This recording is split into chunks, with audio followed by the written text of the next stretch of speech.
Episode 70, The History of Whaling. Hello, and welcome to the History of American Food. This week we are back to a history episode, this time, whaling.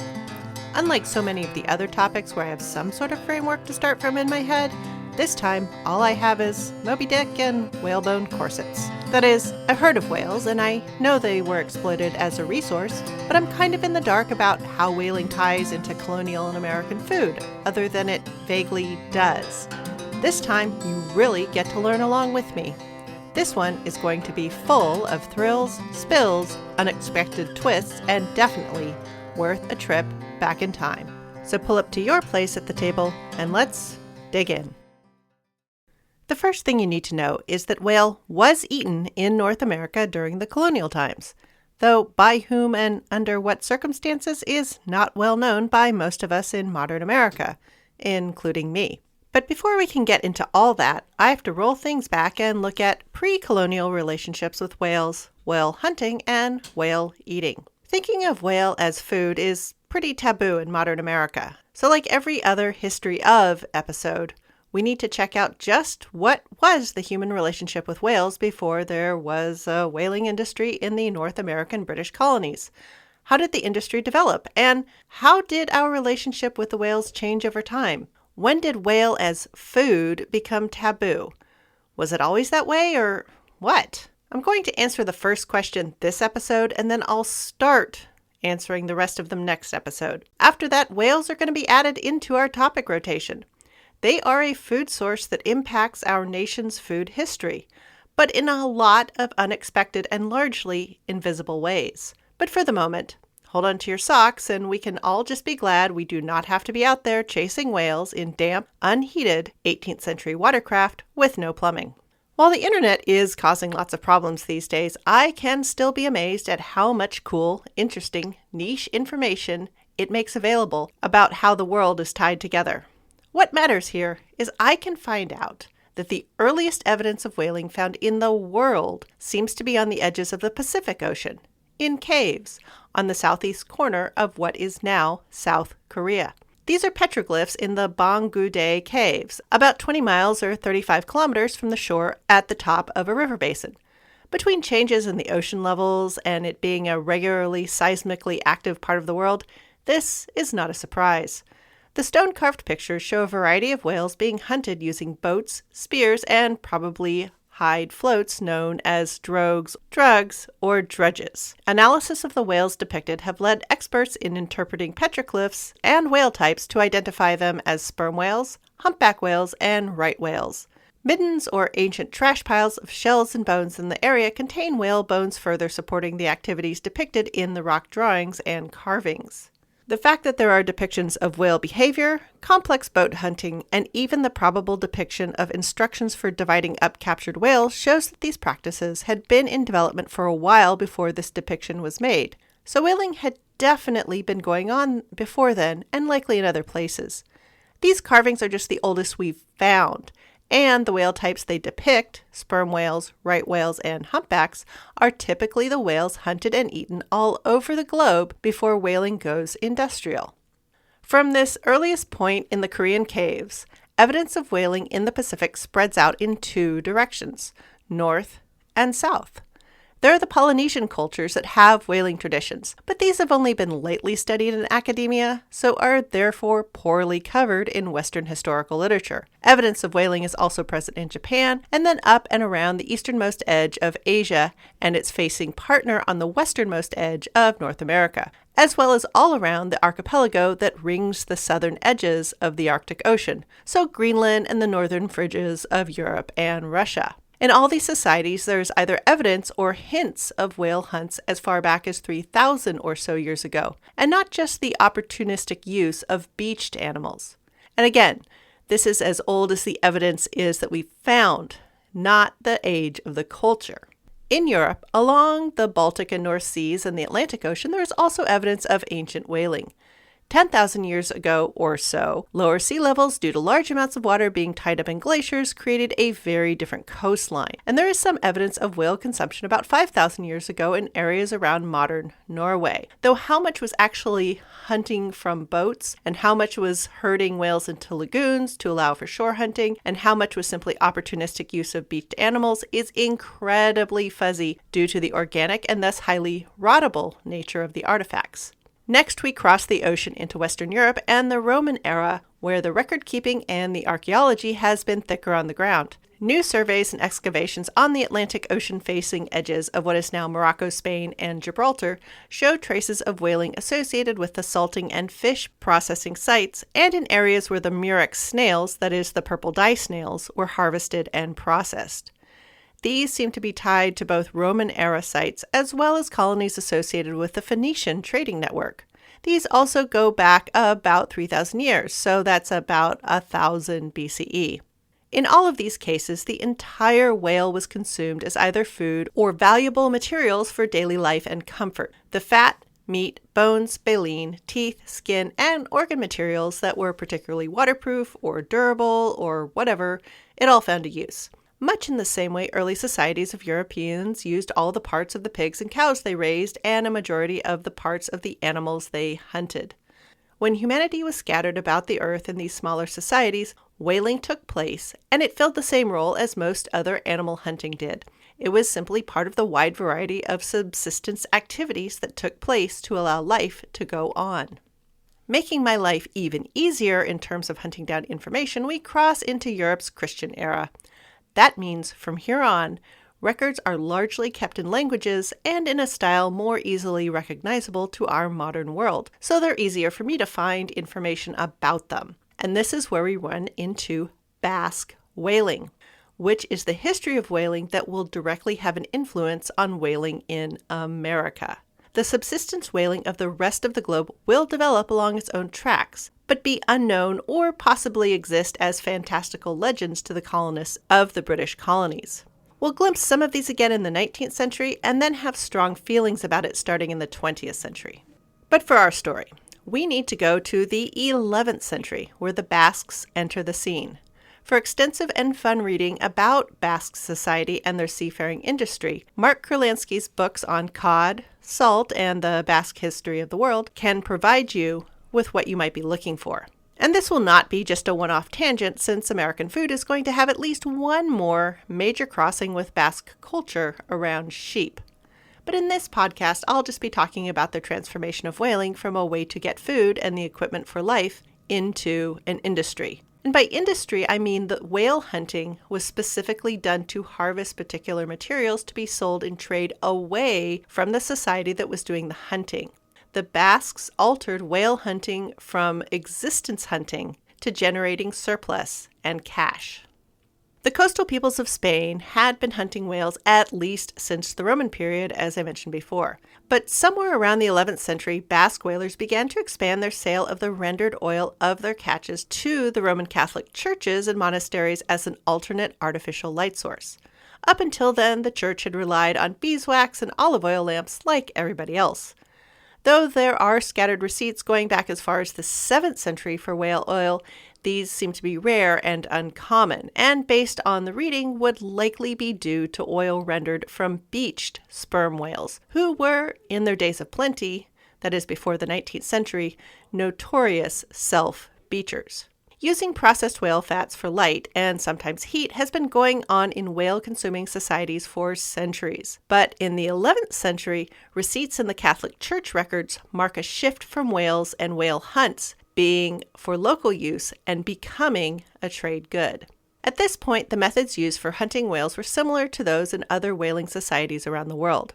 Fleets of small boats, using stone or bone or steel-tipped spears and hide floats, would hunt from shore and then drag the whales back to land for processing. The meat and bone of the whale would be consumed locally, but the blubber would be rendered to make oil for lighting, along with a particularly pure oil made from the peculiar waxy substance spermaceti that makes up about half the volume of a sperm whale's head. These extremely long carbon chains that make up the waxy substance will remain a mystery. yet drive Western mechanization for about 1,000 years before humans can understand why they work the way they do and then successfully replicate them. Oh, and to answer the question I know everyone has, in the pre-scientific age, Europeans had really odd ideas about where the reproductive vitality of animals was lodged. Sperm whales, they have this large bulb perched atop a pointed skull and a long, slim lower jaw. All other large whales have a flatter head and a large lower jaw. There's a lot of whale anatomy and taxonomy to go into, but the big thing to note is that for whatever reason, the natural philosophers of the late Middle Age determined that the enormous waxy oily bulb that fills out the front of a sperm whale's head was, quote, the seed of the whale, unquote. And thus it was given the name sperm whale, and the oily wax, what will be the secret ingredient in much of the growth of the industrial world, was given the name spermaceti. So back to the hunt. Basque organized industrial whaling will continue out of the Bay of Biscay, that's that big curve encompassed by the west coast of France and the north coast of Spain, for about the next 500 years. Basque food definitely includes plenty of whale meat recipes, though obviously these are not the ones that have traveled to the outside world in the beautifully photographed cookbooks you can find here and there. In fact, whale meat has a special place within medieval European cuisine generally, because it came from the water. It, along with the meat of dolphins, was classified as fish. I mean, before the Christian era, these were all simply food, but when the Roman Catholic Church showed up in Europe and started in with feast days and fast days, the question of fish and not fish became something people cared about. For what it's worth, a similar division of land meat and water meat will happen in Buddhist cultures as well. So back before we got all sciencey, in the Western world, in the 17th century, if it lived under the water, fish it was. Mostly. I mean, there were outliers like Aristotle and some other naturalists that noticed that dolphins were viviparous, that is, they gave birth to live young while fish lay eggs. But in philosophical writings and the Gospels, whales were considered fish. I mean, even in the 19th century literature, whales are called fish. Ishmael in Moby Dick calls his quarry, quote, a spouting fish with a horizontal tail. Incidentally, seals and walrus and otters are recognized as not fish early on, partly due to their furry pelts and clearly dog or bear-like characteristics and calls, and partly due to their amphibious habits. A beached seal simply clambers back into the water. A beached whale is doomed, just as with any other fish. The clear and unambiguous classification of whales and the rest of the cetaceans, porpoises, dolphins, and anything else I'm leaving out, as mammals was not generally and widely agreed upon until the 20th century. So, by medieval lights, whales could be eaten on fast days when land animals were forbidden. And because the fanciest cuts of whale meat can be tender, rich, and fatty, those parts were considered a luscious treat indeed. A 13th century king of Castile included that he should be granted a slice of each whale caught on the lands under his auspices. Several other monarchs, including Queen Elizabeth I, would also claim a choice cut off of any whale that had beached upon their shores. But as with any other fresh meat, whale meat traveled just as well, or just as poorly as much other fresh meat. That is, unless it was nice and chilly out, it had better get to the palace quick. Whale meat could be preserved, but would often take on or simply contain smells, tastes, and textures that were between curious and displeasing to inland meat eaters. So it remained a specialty food, eaten by coastal people as simply food, and by the wealthy, once again looking to show off presentations to their guests that included culinary oddities. Some things in food never seem to change. In my ongoing connection of metal to technology and food, it's important to note that cooking in metal was absolutely essential to the whale oil industry. The fact that metal cauldrons were manufactured and set aside for this practice, even when brass and iron objects were rare, also shows how immensely profitable the practice was from the start. As the whale oil industry became more profitable for the Basques, the local Biscayan supply of whales began to dwindle and then generally disappeared. The Basque trade had favored the shore-hugging Atlantic right whale until they literally ate them up. This, along with the growing cod fishing industry, led the Basques to develop ever larger boats for longer journeys and the ability to hunt and process ever larger whales. Through all this period, the work of butchering their catch and rendering down the whale oil nearly all took place on their home shores. Later, as they chased whales around the ocean, processing would take place on the shores of Norway, Ireland, Iceland, and eventually Terra Nova, or as we know it today, Newfoundland, and even Brazil. The incomplete records from this period of whaling seem to indicate that it was typical for a given port to take 1 or 2 whales in a given year, and often a port might only land a whale every 2nd or 3rd year. So I was curious how the catch of so few animals could both fund an industry for centuries and yet more or less doom an entire subspecies. Happily, there are answers.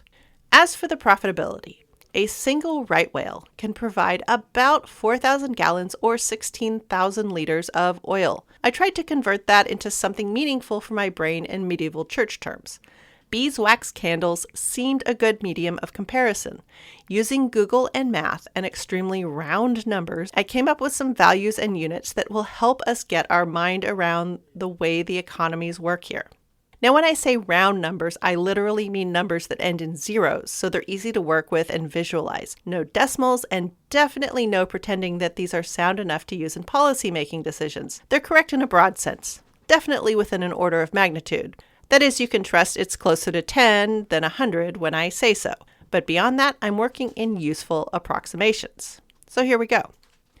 1 beeswax votive. Treated well will burn for about 15 hours. A familiar-sized votive candle contains around 2.5 ounces or 75 milliliters of beeswax. In the service of creating units that mean anything to the modern mind, that means about 6.5 votives per pound or about 14 votives per kilo of beeswax. So, beeswax gives us about 96 hours of votive candlelight to the pound or 210 hours to the kilo. Alternately, this means about 760 votive light hours to the gallon, or 190 hours to the liter. This was figured out by looking at stores that sell beeswax candles and doing a little rough geometry. Whale oil, on the other hand, while not a current fuel, there's a lot of data out there. Largely because, hilariously, the wax found in a sperm whale's head was used as the standard when determining the brightness unit candle power. I know it's a totally different thing, but it does mean there are lots of numbers I can look up to get a number of hours of light per gallon or pound of whale oil. These articles are all in 19th and early 20th century English, so I'll do the metric conversions for the rest of the world at the end. It'll be just like the science I was doing in the late 20th century. And if I never have to hear about the measurement of a grain again, it'll be too soon. On the other hand, there are 7,000 grains to the pound, and I'm only in the 18th century, so alas, I'll be tangling with grains and drams and such for a while. After reading tiny print in 19th century science and industry periodicals, I've come to the rough conclusion that a pound of the best whale oil gives around 60 hours of 1 candle power light. That's about 540 hours to the gallon or 135 hours to the liter. Considering that churches were probably burning larger wicked candles for more light than votives, it looks like beeswax and whale oil give more or less the same amount of light, give or take, per pound or gallon of material. But when it comes to the getting, that is where whaling shows its real value. Beeswax is a byproduct of honey manufacture. Bees collect flower nectar and then concentrate it through a long chain of exchanges to concentrate the sugar into honey. Along with eating honey for energy, they will also convert some of it to beeswax. Sugar is a short-chain carbon compound. Wax is a long-chain carbon compound, so basically the bee is enzymatically linking a bunch of sugars together to make the beeswax compound. Cool.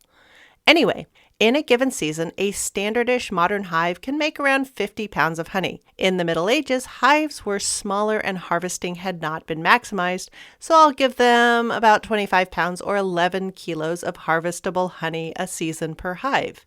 Bees make more than that, but they gotta eat. Anyway, after feeding the bees, a beekeeper gets about 1.5 pounds or kilos of wax for about every 100 pounds or kilos of harvested honey. Again, these are really round numbers. Beekeeper mileages may vary. So my idealized medieval beekeeper needs to tend and have adequate flowers for 3 hives of bees to make a single pound or half kilo of wax. And even the most amazing beekeeper, tromping from bee site to bee site, remember this is all on foot, no beekeeper then was the sort of person to have access to horses. They were likely to max out at around 18 hives. Even at double that, in an amazing year, our imaginary ideal beekeeper will have come up with 12 pounds or 5.5 kilos of beeswax, which, after all that, comes out to about 1,170 hours of light. I mean, it's not nothing, but putting in a year of work for 78 votives and just over 1,000 hours of votive candle level light would make beeswax candles expensive. Back to our right whale. The blubber, the thick layer of fat that allows them to exist on the North Atlantic when tried out, that is, melted down, comes to around 4,000 gallons of oil. At 540 hours to the gallon, a single whale could contribute around 2,160,000 hours of light. That would be the equivalent of 2,250 votive candles of light, or nearly 30 years of work for our amazing 36-hive beekeeper. Or, to put it a different way, it would provide the fuel for an average American car for 8 years. Thanks, National Park Service website. This puts into perspective that yes, a single whale could keep the fishing community in a port city going, adding quite substantially to the well-being of the economy. Then there's the fact that the same whale, while creating a minimum 30 years of light fuel, also contributes other extremely valuable durable materials. Right whales are baleen whales. That is, they use a whole forest of baleen plates to filter krill. This baleen is made of keratin, the same material that makes fingernails, hair, and that plastic of the pre-petroleum world, cow horn. The thickness and construction of baleen plates will cause them to be used everywhere a durable, flexible, shapeable material is desired. In the Middle Ages, they were made into everything from buckets and cups to sled runners, fishing line, nets, toys, and even loom combs for packing down the weft threads as the cloth was made. Oh, and there were even plumes on knights' helmets made of baleen. In the 19th century, the array of items will explode. Toothed whales like sperm whales, dolphins, and orcas would provide ivory in place of baleen, though the unerupted teeth of baleen whales also provided ivory. The large bones of whales were useful for many things, and the sheer abundance of food they provided was amazing and created a surplus for hard times on top of the more typical fish catches any port town would normally live off. That same right whale that contributed so many hours of light would also provide several thousand pounds of meat. How much exactly is hard to extract from the literature, since while whale oil was considered valuable, whale meat consumption has been considered odd and fringy for the last several hundred years in American and European cuisine. I mean, in my cookbooks, fish recipes are far fewer than those for beef, hare, and fowl, but whale recipes do not exist. But again, considering that a normal medieval fishing haul would likely be in the tens or hundreds of pounds, a surplus of meat from one whale hunt that could be preserved and stand in for weeks or even months of fishing efforts would be worth the risk and time and effort once a year. So yes, it is sensible that a given port city or fishing town would kill only one whale a year or less, and it would still be worth supporting the industry. But how did the harvest of one whale a year by 20 or 30 or even 50 locations doomed the Atlantic right whale population, particularly the population that moved along the European coast? Well, the big reason? Mothers and calves were targeted. It was much easier to catch up to and then harpoon a calf. I mean, they spend more time on the surface, they're slower, and due to their relatively smaller size, were easier to wound with a hand-thrown spear. The mother would then stay with her distressed calf, making her a target, and in the end, the prize of the hunt. This meant that the youngest animals and those capable of producing more whales were preferentially targeted. That right there was most of the problem. The population, which might appear plentiful and viable, would continue to consist of more and more older and exclusively male whales. This same practice is incidentally what will doom the passenger pigeon in about 100 years. The practice of preferring older, larger trees in the white pine game was positively prudent by comparison. But from the 11th century, when the whaling industry picks up enough to be noticed in church receipts, this practice of shore hunting whales was going along at a slow enough clip that the practice of spotting whales from high spots in the land and then rowing out after them in the Bay of Biscay still seemed to be viable up through the 1400s. But somewhere in the 15th century, the market for whale oil seems to have expanded, and the industry was pressed for greater production. Same with the cod market. So the Basque fishing and whaling fleets started to develop boats and navigation methods for traveling further afield. I don't want to jump to huge conclusions here, but it's not for nothing that the Spanish and Portuguese and French corner of Europe had stabilized quite a bit in the 15th century. The Roman Catholic Church was doing a decent job of keeping more of the continent calmed down. So travel and trade picked up, and as a result, the market for luxuries like whale oil could be expanded. Also, with the expansion of more stable Catholicism, the market for dried cod and whale meat expanded as fish meat became more important to more people. Not much is made of what food was like, how it tasted, what its textures were, has made it into Western food history from before the 17th century. That's part of what made the diaries of Samuel Pepys in the 17th century and the essays of Jean-Antoine Brillat-Savarin in the 18th century so remarkable at the time. For most people, food was what you ate to stay alive. Sure, some people were good cooks, and they were often classified in such a way if their offerings didn't give you food poisoning or upsets, as it was known then, and they kept out things like stones and sharp bony bits. Sure, rich people had luxurious items, but in European writing at least, there was little vocabulary expended on describing the taste of food. I'm calling out these early Western traditions in particular because even in translation, the Persian and Chinese descriptions of elaborate rice dishes and fruit from the same period are positively mouthwatering. What I'm getting at here: the flavors and textures of whale meat are largely lost to European food history. The people who were eating it weren't in the class of people who wrote about food. I've run across some description in 19th century diaries and have used them for reference, since they are reflective of the European traditions I'm following. Generally, except for a few choice cuts, most whale meat is compared to rough or stringy beef. The blubber or fat layer was not generally consumed except as rendered oil, with foods fried in the oil being a particular treat. In European and North American indigenous communities where traditional hunting and consumption was documented, there are some differences. It was noted that the fatty blubber or muktuk or maktak layer was happily eaten and valued for its energy density. I mean, eating fat is a necessity when you are your own heater most of the time. But other than a few particular cuts, much of the whale body meat from large whales was used to feed sled dogs, except in times when hunting had been slim. Generally, the meat from smaller whales and seals was preferred for human consumption.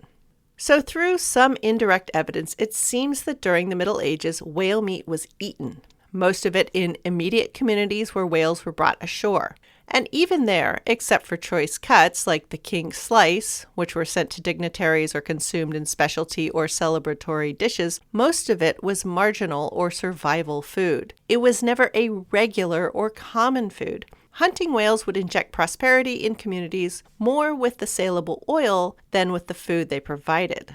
By the 17th century, whales of some varieties were known to the first colonists on the shores of New England. There are plenty of silly tales of Celtic monks hiding seals and porpoises from their abbots or their local lord, to have a gluttonous feast on the side, to skirt fasting rules, or to do one over on an annoying local dignitary. The tale of Jonah and the whale is always a favorite in groups whose stories are limited to the Bible. It's a good yarn. A disaster at sea, there's the swallowing, the miraculous survival and return. Stripped of all of its scriptural subtext, this one goes toe-to-toe with just about any other tall tale of its kind. And when the Pilgrims were bumping about Nantucket and Cape Cod in search of their final landing spot, they saw whales and recorded witnessing local Wampanoags stripping flesh off beached pilot whales, though they called what they saw, quote, a large black thing, a great fish, a grampus, unquote. Even they recognized that the thick layer of blubber would have yielded a large amount of oil. In fact, along with their plans for running a fishery and timber concern to make money, initially the Pilgrims considered also taking advantage of the bounty of oil in the free-swimming whales they saw off their coast. But they were also realistic that they lacked boats, whale capturing equipment, and, oh yeah, skill, not to mention the trypots, the large metal cauldrons needed to render the oil. So their early plans for a whale fishery were abandoned. And yet, even as the people in the know, the ones keeping the chronicle of their travels and travails, they were aware that the Pilgrim group likely faced short rations in the near future. Yet they only spoke of the whales in terms of saleable oil. It didn't seem to occur to the Pilgrims to view these black things, these grampuses, as a possible source of food. There always seemed to be more reasons why over half that first group succumbed to starvation. Which gets us almost to where we are in the 18th century. But just a few more things. Clearly, there was a practice among the original coastal inhabitants of New England of eating whale meat. But we know from season 1 that by the mid-17th century, cod fishermen had been making summer camps in Newfoundland and Maine to process fish and bring it back to Catholic Europe. Recent excavations in Saddle Island, on the edge of Labrador, Canada, facing Newfoundland, has shown that there were Basque whaling camps dating from about 1540, and they were making oil to take back to Europe as well. So the age of exploration wasn't only about sugar and gold and slave and spices. It also encompassed the hunt for cod and whales. And the result was that sailors on these ships and their camps and fishing towns would eat whale. But it had become a strange food to most of Europe. Now, how much whale meat was eaten and how it was eaten by the native populations before the fishing camps were set up is unknown. Since we know from several episodes in season 1 that a great plague had swept through the indigenous populations in the area that would become New England a few years before the arrivals of the 1620 British colonists, it is hard to know how much of the whale harvesting activity they saw was typical and how much was an adaptation to the disrupted societal circumstances they found themselves in. Adding to the mystery, there is a 1605 account from James Rosier, a member of the George Weymouth expedition that explored Maine, and he describes a whale hunt that involved many boats, the use of a hook on a long bark fiber line, and that there were customary ways of dividing the landed whale. So at least in Maine, and likely among tribes to the north before the French and British invasion, there was an established whale hunting culture along with the opportunistic harvesting of beached animals. The extent and details of this hunting regimen is lost to Western historical literature because by the times the Pilgrims had arrived in Nantucket, there was no continued evidence of organized boat-based whale hunting culture in the area, similar to what existed in the Pacific Ocean. Between the local coastal populations in the northern areas being wiped out by war and disease, and then New England possessing forests thick with game, skies full of birds, and the streams running with fish, not to mention the corn and squash farming and all the foraging for plants, made it unlikely that such a culture would struggle to re-evolve. The areas where whale hunting persisted were very limited in plant and animal resources compared to the streams, fields, and forests of northeast North America. A last note on this assumption of areas of plenty. We forget that the smaller islands of the Caribbean, despite their tropical climates, are actually marginal locations for human life. The surprisingly thin soils typical of tropical locations make them challenging for farming, and many have limited water resources. So even though it's a long time before it becomes part of America, being both its own thing and then part of the Spanish Empire, it is worth pointing out that in these warm but markedly less lush regions, there are also records of whaling culture on the far southern tip of Florida and out into the Florida Keys. Spanish documents from the 16th century recount the Tequesta Indians and their shallow water whaling activities. Though like the local inhabitants of Maine, Labrador, and points north, the whale was a bounty shared out and entirely consumed in the local economy, not partly sold for cash and partly left to rot and befoul the local waterways. So, as we look forward to the next installment, it is clear that whale hunting was going on, and it contributed to the age of exploration.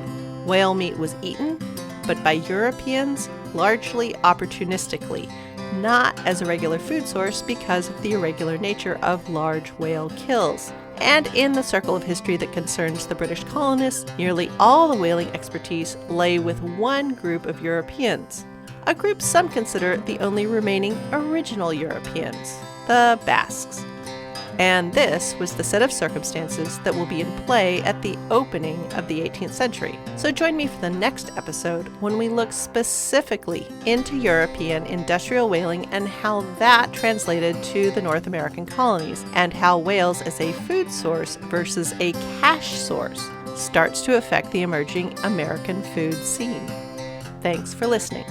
Show notes for this episode will be at thehistoryofamericanfood.blogspot.com. Any email questions or quibbles will reach me at thehistoryofamericanfood@gmail.com.